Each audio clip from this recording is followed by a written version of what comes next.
ಎಲ್ಲ ಜಿಲ್ಲೆಗಳಲ್ಲೂ ಇವತ್ತು ಕಳೆದ 15 ದಿನಗಳ ಅಕಾಲಿಕ ಒಂದು ಮಳೆಯ ಅನಾಹುತಗಳೇನಿದೆ, ಹವಾಗುಣದ ವೈಪರೀತ್ಯದಲ್ಲಿ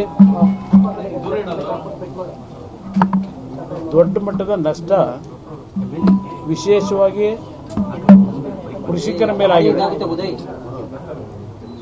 ಈಗಾಗಲೇ ಸರ್ಕಾರದ ಅಂಕಿಅಂಶಗಳ ಪ್ರಕಾರವೇ ಸುಮಾರು 5 ರಿಂದ 6 ಲಕ್ಷ ಹೆಕ್ಟೇರ್ ಭೂಮಿಯಲ್ಲಿ ರೈತರು ಬೆಳೆದಿರ್ತಕ್ಕಂಥ ಬೆಳೆ ನಾಶ ಆಗಿದೆ.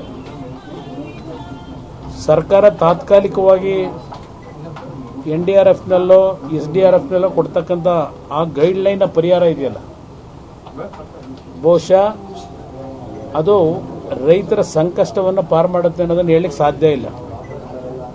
ಸರ್ಕಾರ ನಡೆಸ್ತಕ್ಕಂಥವ್ರಿಗೂ ಗೊತ್ತು, ವಿರೋಧ ಪಕ್ಷದಲ್ಲಿ ಮಾತನಾಡ್ತಕ್ಕಂಥವ್ರಿಗೂ ಗೊತ್ತಿರ್ತಕ್ಕಂಥ ವಿಚಾರ.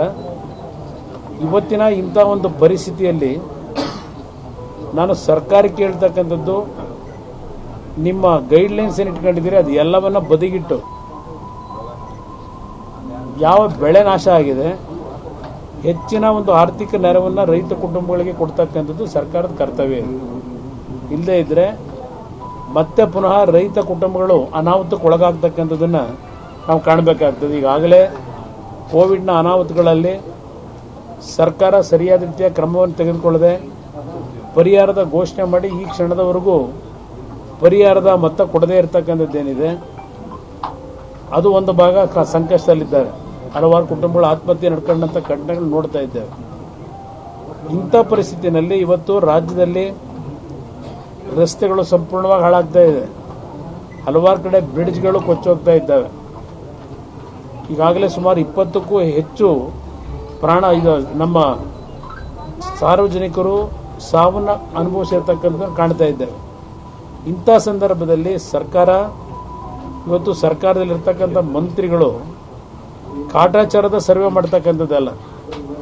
ಮಂತ್ರಿಗಳು ಇವತ್ತು ಯಾವೊಂದು ರೈತರ ಒಂದು ಸಂಕಷ್ಟಕ್ಕೆ ಮತ್ತು ರಾಜ್ಯದಲ್ಲಿ ಇಷ್ಟೊತ್ತಿಗೆ ಪರಿಶೀಲನೆ ನಡೆಸಬೇಕಾಗಿತ್ತು ಸಚಿವ ಸಂಪುಟ ಸದಸ್ಯರು, ಅವರು ಯಾವುದೋ ಒಂದು ಜನ ಸ್ವರಾಜ್ ಹೆಸರಿನಲ್ಲಿ ಅವರು ಏನು ಹೊರಟಿದ್ದಾರೆ.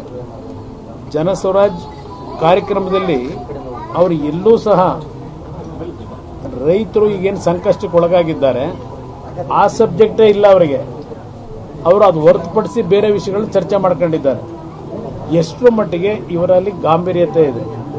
ರೈತರ ಇಂಥ ಒಂದು ಸಂಕಷ್ಟದ ಪರಿಸ್ಥಿತಿಗಳನ್ನು ಎದುರಿಸ್ತಾ ಇರಬೇಕಾದ್ರೆ ಇವತ್ತು ಈ ಒಂದು ಮಂತ್ರಿಗಳಿಗೆ ಯಾವ ರೀತಿಯ ಒಂದು ರೈತನ ಬಗ್ಗೆ ಯಾವೊಂದು ಅವರಲ್ಲಿ ಕಮಿಟ್ಮೆಂಟ್ ಇರಬೇಕಾಗಿತ್ತು ಅದು ಯಾವುದೇ ಸಭೆಗಳಲ್ಲಿ ಕಾಣಲಿಲ್ಲ ನಾವು. ಸರ್, ಈಗ ಕೊರೋನಾ ಸಂಕಷ್ಟ ಇದೆ, ಆರ್ಥಿಕವಾದ ಸಂಕಷ್ಟದ ನಡುವೆ ಅದೇ ಪರಿಹಾರ ಸರಿಯಾಗಿ ಆಗಿಲ್ಲ. ಇನ್ನು ಇಷ್ಟು ದೊಡ್ಡ ಮಟ್ಟದ ಡ್ಯಾಮೇಜ್ಗೆ ಪರಿಹಾರ ಯಾವ ರೀತಿಯಾಗಿ ಮಾಡಬೇಕು? ದುಡ್ಡಿಗೆ ಸಮಸ್ಯೆ ಇಲ್ಲ ನನ್ನ ಅಭಿಪ್ರಾಯದಲ್ಲಿ. ಅಲ್ಲಿ ಸರ್ಕಾರ ನಡೆಸ್ತಕ್ಕಂಥವರಿಗೆ ಯಾವ ಬಾಬ್ತಿಗೆ ಯಾವ ರೀತಿಯಲ್ಲಿ ಆ ಹಣದ ಹಂಚಿಕೆ ಆಗಬೇಕು. ಇವತ್ತು ಯಾವ ಕೃಷಿಕ ಈ ನಾಡಿಗೆ ಅನ್ನ ಕೊಡ್ತಕ್ಕಂಥವ್ರು ಇದ್ದಾನೆ, ಇವತ್ತು 5 ಲಕ್ಷ ಹೆಕ್ಟೇರ್ ಭೂಮಿನಲ್ಲಿ ನಾಶ ಆಗಿದೆ ಅಂದರೆ ಅದು ಸಣ್ಣ ಪುಟ್ಟ ಡ್ಯಾಮೇಜ್ ಅಲ್ಲ, ಇದು ನಷ್ಟ. ಅದರಿಂದ ಸರ್ಕಾರ ಇವತ್ತು ನಾನು ಆರೋಪ ಮಾಡ್ತಾ ಇಲ್ಲ, ಹಲವಾರು ಗುತ್ತಿಗೆದಾರರೇ ಪ್ರಧಾನಮಂತ್ರಿಗಳಿಗೆ ಒಂದು ಪತ್ರ ಬರೆದಿದ್ದಾರೆ ಅಂತಕ್ಕಂಥದ್ದಿದೆ. ಈ ಸರ್ಕಾರದಲ್ಲಿ 40% ಗುತ್ತಿಗೆದಾರ ಹತ್ರ ಕಮಿಷನ್ ತಗೋತಾ ಇದ್ದಾರೆ, ಇದನ್ನು ಸರಿಪಡಿಸಿ ಅಂತ ಹೇಳಿ. ಆ ಕಮಿಷನ್ ಹಣ ಸ್ವಲ್ಪ ಕಂಟ್ರೋಲ್ ಮಾಡಿದ್ರು ಆ ರೈತನಿಗೆ ಸಹಾಯ ಮಾಡಲಿಕ್ಕೆ ಏನು ಸಮಸ್ಯೆ ಇಲ್ಲ ನನ್ನ ಅಭಿಪ್ರಾಯದಲ್ಲಿ. ಎಸ್ಟಿಮೇಟ್ಗಳನ್ನ ಓವರ್ ಎಸ್ಟಿಮೇಟ್ ಮಾಡ್ಕೊಳ್ಳೋದು ಇದೆಲ್ಲ ಮಾಡೋದ್ರ ಬದಲು ಎಷ್ಟು ಗುಣಾತ್ಮಕವಾದ ಕೆಲಸಕ್ಕೆ ಹಣದ ಅವಶ್ಯಕತೆ ಇದೆ ಅದನ್ನು ಸಮರ್ಪಕವಾಗಿ ಉಪಯೋಗ ಮಾಡಿ ಈ ನಾಡಿನ ಜನತೆ ಕಟ್ಟತಕ್ಕಂಥ ತೆರಿಗೆ ಹಣವನ್ನು ಸರಿಯಾದ ರೀತಿ ಬಳಕೆ ಮಾಡಿದ್ರೆ ಇವತ್ತು ಸಹ ರೈತರ ಸಂಕಷ್ಟವನ್ನು ಪಾರು ಮಾಡಲಿಕ್ಕೆ ಅವಕಾಶ ಇದೆ. ಕೋವಿಡ್ನ ಅನಾಹುತದಲ್ಲಿ ಮರಣ ಹೊಂದಿರತಕ್ಕಂಥ ಕುಟುಂಬಕ್ಕೂ ಹಣ ಕೊಡಲಿಕ್ಕೆ ಅವಕಾಶಗಳಿದೆ. ಬರೀ ಈ ಸರ್ಕಾರದಲ್ಲಿ ಘೋಷಣೆ ಇದೆ. ಈಗ ನೆನ್ನೆನೂ ಮುಖ್ಯಮಂತ್ರಿಗಳು ಎಲ್ಲ ಚಿಕ್ಕಬಳ್ಳಾಪುರಕ್ಕೆ ಹೋದರು. 5 ಲಕ್ಷ ರೂಪಾಯಿಗಳು ಸಂಪೂರ್ಣ ಮನೆ ಬಿದ್ದುವಕ್ಕೆ ಘೋಷಣೆ ಮಾಡಿದ್ದಾರೆ. 3 ಲಕ್ಷ ಭಾಗಶಃ ಅಂದರು. ಮತ್ತೆ ಇನ್ನ ಒಂದು ಥರ್ಡ್ ಸೆಕ್ಟರ್ ಏನಿದೆ 3ನೇ ಹಂತದಲ್ಲಿ ಬಿದ್ದಿರತಕ್ಕಂಥ ಡ್ಯಾಮೇಜ್ಗೆ 50,000 75,000 ಹೇಳಿದ್ದಾರೆ. ಕಳೆದ 3 ವರ್ಷದಿಂದ ಈ ಘೋಷಣೆ ಏನಿದೆ ಮನೆಗಳ ಕಟ್ಟಲಿಕ್ಕೆ, ಆ ಘೋಷಣೆಯನ್ನ ಎಲ್ಲಾದರೂ ಹಣ ಕೊಟ್ಟು ಕಾರ್ಯರೂಪಕ್ಕೆ ತಂದಿದ್ದಾರೆ?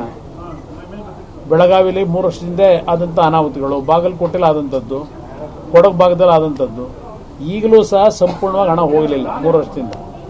ಇದು ಈ ಸರ್ಕಾರ ಬರೀ ಘೋಷಣೆಗಳನ್ನು ಮಾಡ್ತಕ್ಕಂಥದ್ರಲ್ಲೇ, ಮತ್ತು ಅವರಾಗಲೇ ಭಾಳ ಆಕಾಶದ ಎತ್ತರದಲ್ಲಿದ್ದಾರೆ, ಅವರಿಗೆ ಭೂಮಿ ಕಾಣ್ತಾ ಇಲ್ಲ ಈಗ.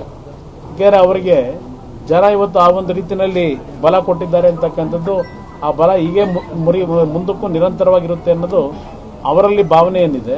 ಅದರಿಂದ ನಾವು ಏನು ಮಾಡಿದ್ರು ಜನ ನಮ್ಮನ್ನು ಅವ್ರು ಯಾರು ಆಕ್ರೋಶಕ್ಕೂ ಒಳಗೊಡಿಸಲ್ಲ. ಆ ಜನಗಳನ್ನ ಯಾವ ರೀತಿ ಮತ್ತೆ ಪುನಃ ನಾವು ಮರಳು ಮಾಡಬಹುದು ಅಂತಕ್ಕಂಥದ್ದು ಅವರನ್ನ ಒಂದು ಕಲೆ ಕಲ್ತ್ಕೊಂಡಿದ್ದಾರೆ. ಅದರಿಂದ ಇದನ್ನೆಲ್ಲ ಬಹಳ ಸಲೀಸಾಗಿ ತಗೊಂಡಿದ್ದಾರೆ. ಆದರೆ ಎಲ್ಲದಕ್ಕೂ ಒಂದು ಇತಿಮಿತಿ ಇದೆ. ಜನ ನಿಮ್ಮನ್ನ ತಿರಸ್ಕಾರ ಮಾಡೋದಕ್ಕೆ ಮುಂಚೆ ಸರಿಪಡಿಸ್ಕೊಂಡಿರೋದನ್ನ ಹೇಳಲಿಕ್ಕೆ ಬಯಸ್ತಾರೆ. ಯಾವುದಕ್ಕೆ ನೀತಿ ಆಯೋಗದ ಪರ್ಮಿಷನ್ ತಗೊಳ್ಳೋದಕ್ಕೆ ಏನು ಸಮಸ್ಯೆ ಇಲ್ಲ. ಬೇರೆ ಎಲ್ಲಾ ವಿಷಯಗಳಿಗೂ ನೀತಿ ಸಂಹಿತೆ ಬರಲ್ಲ. ರೈತನಿಗೆ ಏನಾದರೂ ಪರಿಹಾರ ಕೊಡಬೇಕಾ ನೀತಿ ಸಂಹಿತೆ ಬರುತ್ತಾ? ರೈತನಿಗೊಬ್ಬನಿಗೆ ಮಾತ್ರ ನೀತಿ ಸಂಹಿತೆ ಪರಿಹಾರ ಕೊಡಲಿಕ್ಕೆ, ಇನ್ನುಳಿದ ಯಾವುದಕ್ಕೂ ನೀತಿ ಸಂಹಿತೆಗಳಿಲ್ವೇ?